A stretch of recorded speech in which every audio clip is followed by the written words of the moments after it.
Lord, she's gone. I've been feeling the devil's presence since she washed up in my drawing room this morning. That woman is evil. That blighter don't know the first thing about belonging in a distinguished society such as this. She doesn't need to be here. That wretch barely grieved her late husband before throwing herself at the next man in her sights. I know why they're mad. They know I can take their husbands. Back in my day, when I was still in pantalettes and rolling hoops with the other girls, I had the attention of men old and young, enough to turn a girl's head. Enough. These women are ruining our administration. I can't have this pansy petticoat nonsense distracting our government. Our jobs are supposed to be about governing, not about who's invited to dinner. Peggy's done nothing wrong. Just because she married me right after her first husband died doesn't mean she's unfit to be with me. John, I know you love your wife just like any of us, but as president, I have to make tough decisions, not for me and my happiness, but the people's. What do we do, Mr. President? Sir, may I make a proposition on our next course of action relating to this matter? You must. I think it's time to do some housekeeping. You think you're so clever, Van Buren. Let's see you standing after this dastardly affair. John, Peggy, I've asked you here because the situation we find ourselves in has become undeniable. The social ostracism is prevalent and paralyzing the inner workings of this administration. You see, Jackson trusts me, and Calhoun not so much. And when Jackson moves Eaton out, guess who will be waiting?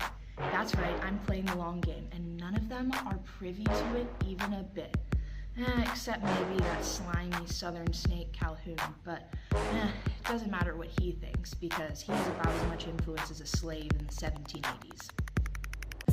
It's all the fault of that fluoride Calhoun. She turned every wife in Washington against me just because I worked in my father's tavern.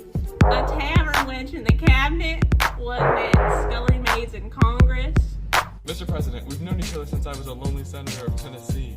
You know my character and Peggy's too. This affair strikes a chord in my heart and feels very personal to me. John, they attacked my own wife Rachel the same way, but I can't have our entire cabinet at war when we should be standing united against foreign enemies, not integral ones. Sometimes the most strategic move is to gracefully wait, and if a certain cabinet position comes open.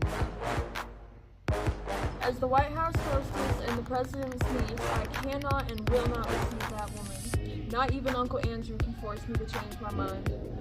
And to conclude our final meeting, gentlemen, I expect your resignation, all of you, except you, Van Buren. You're the only one who's shown any sense in this whole affair. Here you go, Mr. President. My resignation letter to Secretary of Treasury. Did I want to resign? No, but when the president demands it because a bunch of socialites can't play nice, well, here we are now.